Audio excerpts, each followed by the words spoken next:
Bem-vindos ao Pode Chegar! Pode vir chegando e se assentando com a gente. Eu sou a Melissa. Eu sou a Isabela Pérez. E eu sou o Matheus. Eu sou o Enzo. E eu sou a Vitória. No podcast de hoje, a gente vai falar sobre o livro O Avesso da Pele, escrito por Jefferson Tenor. Para começar, o autor nasceu no Rio de Janeiro e foi criado em Porto Alegre, ambiente que é retratado no livro. Ele também é graduado em letras e é professor, assim como o nosso protagonista, que a gente vai comentar mais tarde. E já aproveitando que a gente citou o livro, ele cita relações familiares e como elas podem ser complicadas na maioria das vezes. Cita também a diferença de classes muito frequente que acontece em vários aspectos. A violência ocorrida por conta de discriminações, e são violências que não deveriam acontecer. E também as abordagens policiais por conta dessas discriminações raciais. O livro, no geral, tem uma linguagem também muito fácil, não é um dos livros difíceis de se entender e compreender como muitos que a gente vê. É bem simples mesmo, e para começar já falando do livro, ele começa retratando o nosso protagonista Pedro, que é filho do Henrique, o professor, falando do acontecido de quando o Henrique estava dando uma aula na rede pública que ele trabalhava, e um dos seus alunos vomitou nele. Com isso, ele começou a pensar em quantas vezes ele já se sentiu assim quando ele era mais novo. E muitos anos depois, ele descobriu que isso, na verdade, os tremores, calores frios, eram sintomas de ansiedade. E o seu primeiro ataque com isso foi no 6º ano, quando o professor estava falando sobre o sol explodir e ele olhou para um buraquinho simples no assoalho do chão e começou a refletir como que a gente podia simplesmente acabar do nada e como a vida era confusa e não fazia muito sentido. Com isso, ele entrou em choque e nesse momento que ele estava relembrando esse acontecimento, ele também lembrou que ele ainda estava sendo professor e dando aula. Então ele tentou se recompor e pensar que ele tinha que ser mais severo, mais duro, que as coisas não deveriam ser assim. E nisso ele também pensou que ele não conseguiria ser essa pessoa severa e dura que ele queria ser no final das contas. Porque nem para o exército ele saberia servir, porque na época dele servir para o exército, na idade, né, normal de servir, ele não passou, por conta que o estômago dele sempre foi muito sensível e ele tinha úlcera e outros problemas, além do seu porte físico, que não era o considerado mais adequado para servir no nosso exército. Ele também chegou a lembrar do dia que ele sofreu agressão e uma abordagem completamente injusta, porque ele foi acusado de roubar um boné de alguns meninos. Nisso ele saiu correndo e se refugiou numa igreja, e os meninos achou ele e começou a bater nele, e isso só cessou quando o padre mandou parar. Saindo de lá, ele foi abordado pela polícia, e aí eles liberaram ele porque eles viram que eles confundiram ele só pelo fato dele ser negro, né? Ele também lembrou do dia que ele sofreu racismo por Bruno, que era um menino que veio do interior e ele era branco, e ele falou que estava tirando o Henrique da rua, das drogas, que era geralmente o caminho certo seguido pelos negros. Ele também lembrou que o Bruno, ele era amigo de Juarez, que foi um de seus colegas posteriormente. Ambos vieram do interior, né? E o irmão do Juarez, o Júlio, começou a vender drogas na capital, e com algum tempo se passando, o Juarez também começou a vender para sobreviver, porque eles não tinham condições nenhuma. E o Júlio disse que ele não queria passar pela mesma miséria que ele passou no interior, e por isso ele começou a vender drogas. Passando alguns tempos, ele e Júlio começaram a sair e chegar no outro dia de madrugada, e eles levam essa questão na parte de estética, porque eles, só pelo fato deles serem negros, eles achavam que as pessoas não iam querer chegar neles, porque eles eram negros, magricelas, e aí eles tinham um certo problema com estética. E depois de um tempo ele também começou a namorar Juliana, que foi sua primeira namorada, e ela tinha uma família, e essa família era racista. Ele e Juliana criaram um relacionamento, e eles ficaram numa bolha, porque eles acreditavam que o racismo não influenciava no relacionamento deles. Porém, quando ele conheceu o professor Oliveira, ele soube que isso era mentira. Porque o professor Oliveira, ele foi a primeira pessoa que falou para o Henrique e mostrou para ele a dimensão sobre o mundo negro, sobre ser negro, né? Foi a primeira vez que o Henrique ouviu a palavra negritude. Então, nessa aula, o professor ele citou a base do início da divisão por raça, né? A qual, na verdade, não existe onde ele aprendeu nessa aula.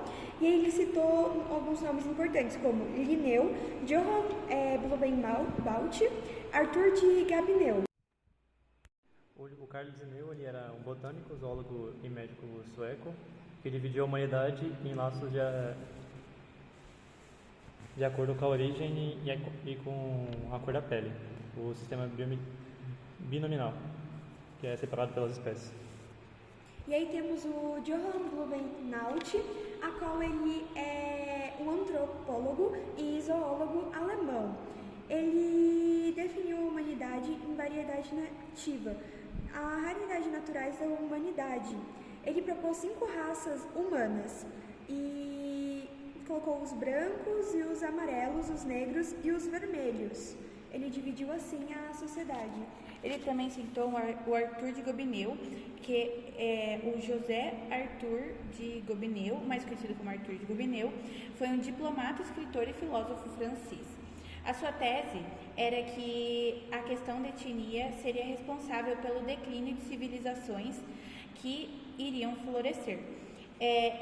Isso se dava porque se uma raça originalmente pura se misturasse com uma outra degenerada, ela perdia suas qualidades, levando aquela civilização a chegar ao fim. Essas explicações do professor Oliveira fizeram com que seu relacionamento criasse conflitos, porque ele começou a achar muito interessante essas bases e começou a falar para sua namorada. Porém, a sua namorada não aguentava mais ouvir ele falando disso, porque na cabeça dela era só racismo, racismo e racismo. E como ela era uma jovem branca, ela não via aquilo como algo importante, porque aquilo não afetava. Então, eles chegaram a ter um fim e os dois ficaram numa discussão em um ônibus e ela foi totalmente racista. Eles terminaram nesse ônibus, mas depois eles tentaram voltar, só que eles terminaram por ligação. Depois, mais pra frente, ele começou a contar a história de Marta, que era sua mãe. O Pedro, no caso, começou a contar a história de Marta. A mãe da Marta morreu atropelada, porque ela tinha bastante envolvimento com álcool, e o pai dela morreu de um ataque do coração. Marta tinha 3 irmãos e quando seus pais faleceram, quando ela era muito jovem, ela teve de morar poucos dias com sua tia e sua filha, porque elas não tinham condições de criar todos. Então, certo dia, Madalena, que era uma amiga da tia de Marta, adotou ela e levou ela para morar com ela lá na Morro das Pedras, junto com sua filha Flora. De primeira, a relação delas não foi muito boa, mas depois, quando a Flora quase morreu, elas viram que aquilo ali era uma família e que elas teriam que começar a agir de forma respeitosa uma com a outra. Conforme o tempo foi passando, a Marta começou a querer sair, ela voltava no outro dia de madrugada e a mãe dela ficava preocupada. E ela também chegou a conhecer Vitinho, que também era do Morro das Pedras, e ela começou a namorar com ele e com pouco tempo eles meio que se casaram. Eles foram morar juntos, porém aquilo era um relacionamento super abusivo. Ela passava por situações completamente humilhante com ele. Ele tinha problemas com drogas e bebidas, só que ela não sabia. E um dia ele bateu nela e ela ficou com muito medo, falou pra irmã dela, mas ela tinha meio que uma necessidade de ficar ali, ela tinha uma dependência dele e ela disse ela queria fugir, porém ele prometeu que nunca mais faria aquilo e ela acabou acreditando. Mas esse não era só o único problema do relacionamento, a dependência química dele. Outro problema é que a família dele fazia ela trabalhar como uma empregada, como uma escrava para ela. A mãe argumentava que tinha problemas na coluna e não poderia carregar as sacolas do mercado, que ela não poderia limpar a casa porque ela tinha problemas na coluna, e que aquilo ela implantou na cabeça da Marta que aquilo era uma coisa ética a se fazer, limpar a casa para a sogra. Que por ela ser negra era melhor nisso, né? Ela falou que por fato dela ser negra, ela tinha que fazer essas coisas porque ela já estava acostumada. Mais pra frente ela foge e ela vai para Porto Alegre tentar sua vida nova. Com isso ela conhece Henrique, que é o pai de Pedro, e eles começam a ter um relacionamento. Porém, entretanto, todavia, ela era uma pessoa extremamente neurótica e possessiva com o relacionamento, e ele não podia olhar para outra mulher, ele não poderia conversar com outra mulher, e ele aceitou entrar nesse relacionamento se privando do mundo e ela também. Porém, com o passar do tempo, ele percebeu que isso era totalmente problemático e que ele precisava mudar isso. Esse relacionamento foi cheio de idas e vindas e diversos problemas de confiança, como eu já disse. Ele era totalmente tóxico por parte da Marta. Não que o Henrique não fosse grosseiro várias vezes, mas ela era extremamente controladora. Eles tentaram fazer terapia de casal para ver se aquela relação melhorava. Porém, o Henrique, ele não foi totalmente verdadeiro, ele achava aquilo uma baboseira e ele só mentiu porque ele não queria se sentir mal e não queria que a Marta surtasse mais uma vez. E depois que aquilo acabou, eles foram embora juntos, ele puxou um assunto perguntando qual ia ser a janta, e aí ela surtou falando, é só isso que você quer saber? Qual vai ser a janta? Você não se importa com a gente? Começou a surtar mais vezes. E aí teve um ocorrido um pouco antes deles irem para terapia de casal, que ela foi no ginecologista e viu que se ela quisesse ser mãe, que ela tinha que ser naquela idade, porque ela já estava ficando muito velha e seria uma gestação de risco. E ela chegou a ver suas amigas sendo mães e ela se sentiu para trás e ela pensou que aquilo poderia ser a salvação do casamento.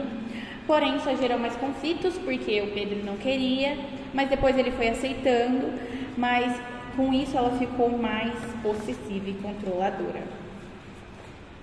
Por fim, isso acontece no decorrer do livro todo não, boa parte do livro meio se desenrola nas histórias dos dois, em como acontecia, e pro final do livro em dado momento, e também no decorrer do livro conta sobre a relação do Pedro com o pai dele, na verdade, que ele falava que o pai dele nunca foi um dos pais que brincavam de carrinho e tudo mais, e sempre puxava questões mais puxadas para inteligência e temas que não seriam na nossa realidade comum, abordados por uma criança de 5, 6 anos, tipo, o que ela achava o que era racismo e abordagens desse porte.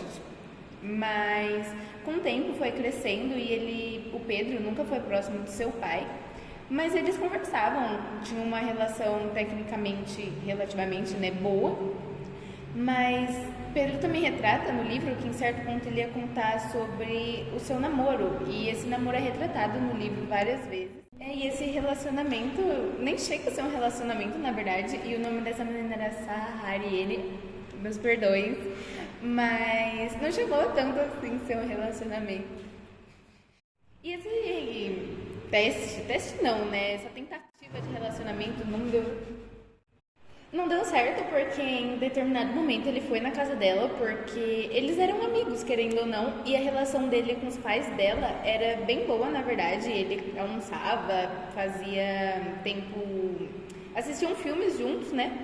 E em certo desses dias, a Sahariene apareceu com o Mohamed, que era um cara muito inteligente, francês, na verdade, e ela apareceu com ele, que eles tinham um relacionamento, e o Pedro ficou em um estado meio, meio perplexo, né, porque ele achou que estava rolando um negócio ali, mas não estava, na verdade, ela só era amiga dele e tamo tudo certo, mas... Bem friendzone. Exatamente, bem friendzone. E ele ia contar isso pro pai dele. Só que dias antes, um dia, mais ou menos, ele não chegou a contar porque o pai dele morreu em uma abordagem policial, que aconteceu de certa forma meio inesperada, né? Nunca dá pra se esperar uma abordagem dessas. Mas foi quando o Henrique estava voltando de uma das suas aulas, e normalmente as suas aulas eram bem, não tediosas. Ele até tentava fazer uma aula que prendesse os alunos, mas os alunos nunca se importavam muito, não queriam aprender. Em determinado momento ele citou que existia um tipo de pessoa que podia chamar a atenção, e os alunos dele perguntaram quem era, e era o autor de um livro que ele realmente gostava muito e tinha muito apreço. E nisso ele começou a ler pequenas partes dos livros nas aulas que ele tinha com as turmas, e os alunos começaram a gostar e queriam mais. Em determinadas aulas eles chegavam a ler muito do livro, e ele viu que os alunos dele realmente estavam começando a gostar da matéria, gostar de ouvir mais sobre a literatura, que era uma coisa que ele tinha apreço por ser uma coisa que fascinava ele. E numa dessas voltas da escola, ele estava andando na rua muito feliz por estar finalmente dando certo, depois de tanto tempo que, né, as aulas dele ele não sentia um resultado. E teve uma abordagem policial, os policiais pararam ele novamente, depois de inúmeras abordagens que aconteceu com ele, e falou para ele parar, mas como ele estava num ápice de, vamos dizer assim, satisfação e felicidade, ele nem sequer parou, ele continuou andando. E os policiais falaram de novo, para. E ele foi pegar o livro para falar que ele era professor e tudo mais. Só que nisso os policiais não deram tempo. E esse policial que atirou nele, no livro retrata que ele era um policial que estava tendo sonhos constantes, uns sonhos iguais por noites seguidas, de que ele estava na casa dele, ele acordava de madrugada, ia no banheiro, e nisso ele ouvia um barulho dentro da casa dele. E olhava pela janela e tinha apenas dois garotos, sentados no telhado. Ele ia pro quarto, olhava os filhos dele, que estava tudo certo, em todos os sonhos, eram sonhos iguais. Mas nisso começava a entrar várias pessoas na sala dele, pessoas negras, homens negros, e começavam a cercar ele, falando que ia matar ele. E o livro faz essa ligação desse policial que estava tendo sonhos, e esse policial matou um homem negro que nem sequer tinha culpa dos sonhos que ele tinha e dos pensamentos dele, e ele é totalmente inocente e estava apenas satisfeito com o trabalho que ele tinha feito. Eles se explicaram, não deram tempo dele falar o que ele queria falar, e de imediato sacaram e atiraram nele. E agora que nós terminamos os assuntos, a gente vai retratar algumas coisas que acontecem, tipo em músicas e filmes que relatam isso também, que aborda no livro, né? Como, por exemplo, os filmes da Cidade de Deus, que... Tipo, ele é meio que ele é um filme brasileiro que retrata a vida nas favelas do Rio de Janeiro, e o filme é baseado no livro de Paulo Lins e foi dirigido por Fernando Meirelles. Ele conta a história de diferentes personagens que conseguem viver na favela, mostrando suas lutas diárias e rivalidades e com a influência do crime organizado em suas vidas. E o filme consegue abordar algumas questões sociais, como violência urbana, a desigualdade e as complexas dinâmicas da vida nas favelas. E ela consegue ser muito intensa e realista, mostrando tanto os momentos de esperança duras com a realidade enfrentada pelos moradores da Cidade de Deus. E também temos a série de Brooklyn Nine-Nine, que ela meio que retrata tipo um humor, só que nesse humor tem meio que o racismo meio que sendo falado nele. Ele meio que pega essa ideia de humor, só que para mostrar o racismo não como tipo um papo muito sério. Ele meio que fala mais para descontrair assim. Um assunto também retratado relacionado ao racismo, nós temos a música A Carne, da Elza Soares. Eu peguei um trecho aqui para falar para vocês, que é assim: a carne mais barata do mundo é a carne negra, só cego não vê. Quem vai de graça para o presídio, quem vai para baixo do plástico, quem vai e vai de graça para o subemprego e para os hospitais psiquiátricos. A Elza, ela sempre foi uma voz ativa contra a discriminação racista. Essa música, ela é uma das mais profundas críticas sociais retratadas na realidade negra, sendo a raça mais vulnerável e injustiçada socialmente. E ela reflete a luta pela igualdade. Agora a gente vai chamar a nossa convidada especial para falar um pouquinho sobre o assunto. E um convidado especial. Bom, você já ouviu falar sobre o livro O Avesso da Pele? Já ali na escola. E você já viu? Também, esse livro é muito bom. Qual a opinião de vocês sobre os temas retratados no livro? Bom, são assuntos que estão muito presentes na nossa sociedade hoje em dia, que a gente está tentando desmistificar e procurar uma solução para todos eles. É um conflito de relações familiares e é muito bom ser retratado desde o começo. Você já passou por alguma situação dessa, tipo injúria racial, algo assim? Ou você já viu alguém cometendo isso? Já presenciei e também já vi outras pessoas, né, nessa situação e também já passei por isso e é totalmente desagradável. O que eu presenciei foi um caso de racismo e é muito difícil as pessoas te julgarem pela sua aparência e não por quem você é, pela cor da sua pele, sendo que somos todos iguais. Eu também já vivenciei isso, a cor de pele. A dificuldade é maior, a gente tem de tentar sobressair para poder lidar com todo esse problema. Como que você acha que esses temas podem ser resolvidos assim? Eu acho que primeiro a gente precisa começar a retratar isso mais no nosso dia a dia e tornar esses debates mais comuns, porque a gente não vai conseguir resolver sem a gente ter o conhecimento e se colocar no lugar das pessoas que passam por isso todos os dias. Eu acho que na atualidade precisamos ter uma abordagem não só na narrativa, mas também numa construção de linguagem referente ao ensino. Tem de ser lidado com mais frequência e o quanto antes e maior a intensidade seria bom. Puta, agora não tem como pausar até ela ficou preta. Tem que... Ô, Benício, Mas que vai ter só que editar. bloqueou porque... Não, por motivo de força maior, você tem com a vitória, tá? Por que? Não molhado, agora parece que eu mexei nas calças.